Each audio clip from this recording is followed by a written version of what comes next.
In 1971, Timothy Leary had an epiphany during a tarot reading that utilized a set of cards designed by Crowley. His revelation? That he was Crowley reborn and was to complete the work Crowley began, preparing humanity for cosmic consciousness. Leary acknowledged this powerful connection with the great beast in a letter to Wilson, observing that the coincidences, synchronicities between my life and his are embarrassing. From this connection flowed frequent references to Crowley, his philosophy, and their common destinies in Leary's writings and speech. Well, I've been an admirer of Aleister Crowley. I think that I'm carrying on much of the work that he started over 100 years ago, and I think the 60s themselves. You know, Crowley said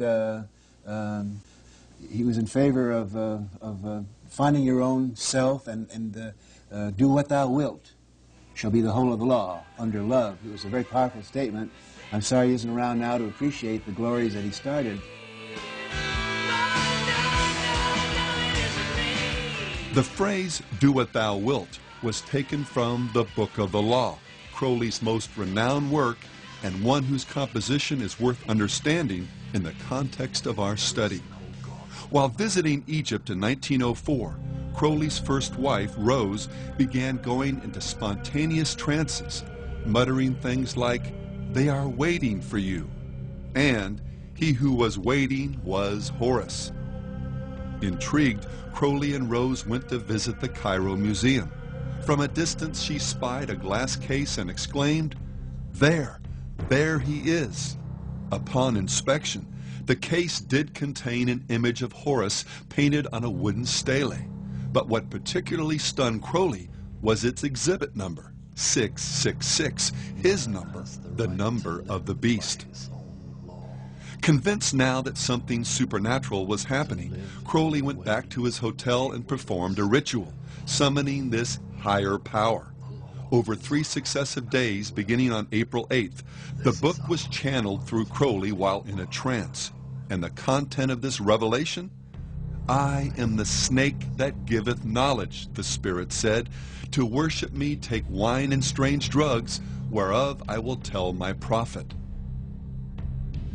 Falling on precisely the wrong side of the Bible's account concerning the fall of man and Satan's role, this snake spirit begins the revelation by telling man that he is a god, that reality is essentially an illusion, sin a myth, and that ethically there's no greater commandment than the law of Thelema, Greek for will, as famously stated in the 40th verse of chapter 1.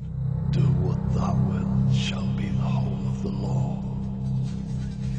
We do what we want to do when we want to do it.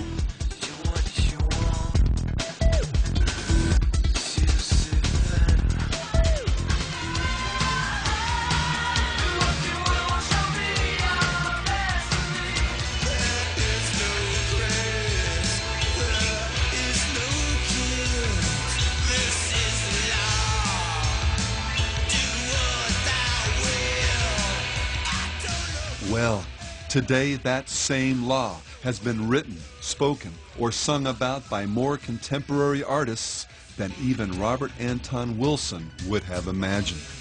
John Lennon, Jim Morrison, the Black Crowes' Chris Robinson, and Marilyn Manson have all trotted it out in one form or another as words to live by.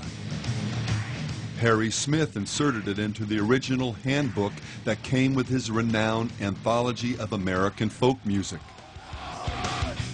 It shows up in songs by Mudvayne,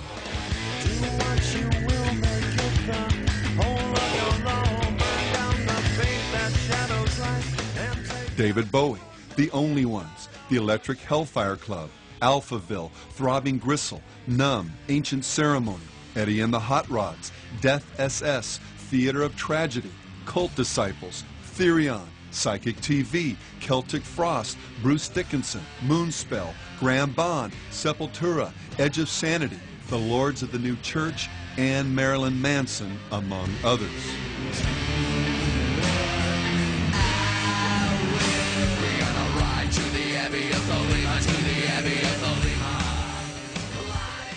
The band 311 not only uses Crowley's Law as a lyric, the bass player had it tattooed on his leg, as well as Crowley's Tree of Life design on his back. Punk band Unwritten Law had Crowley's Law written on their concert t-shirts. I'm closer to the golden dawn, immersed in Crowley's uniform of imagery.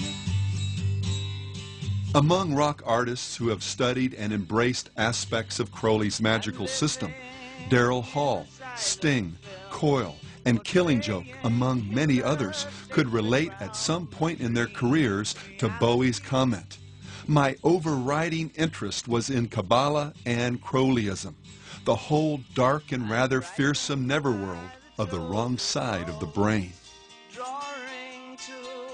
Director Donald Cammell, the man behind the underground film Performance, used to enjoy telling friends that, as a child, he would sometimes be bounced on the knee of the wickedest man in the world.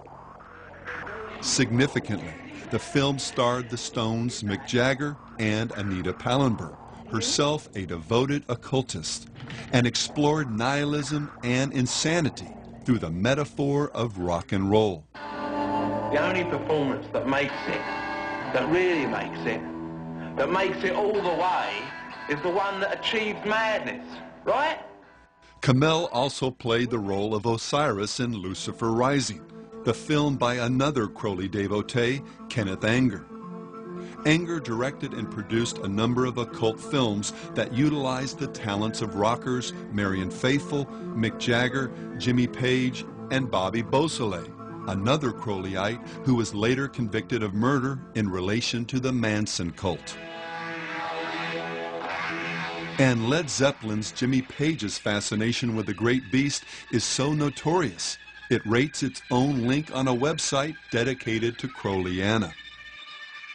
From studying magic as an adolescent, purchasing Crowley's old house, buying an occult bookstore and naming it after a periodical Crowley published, inscribing Do What Thou Wilt onto the runoff vinyl for the first pressing of Led Zeppelin III, even acting out rituals on stage that look an awful lot like those described by the Beast in his, quote, instructions to his magical order.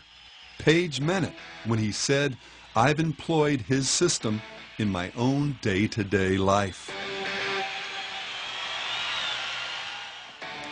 While few artists have shown the same level of dedication to Crowley's life and philosophy as Page, or the members of Coil, or any number of satanic metal bands, there's one sense in which Crowley's legacy has become central to the spirit of most of rock and roll.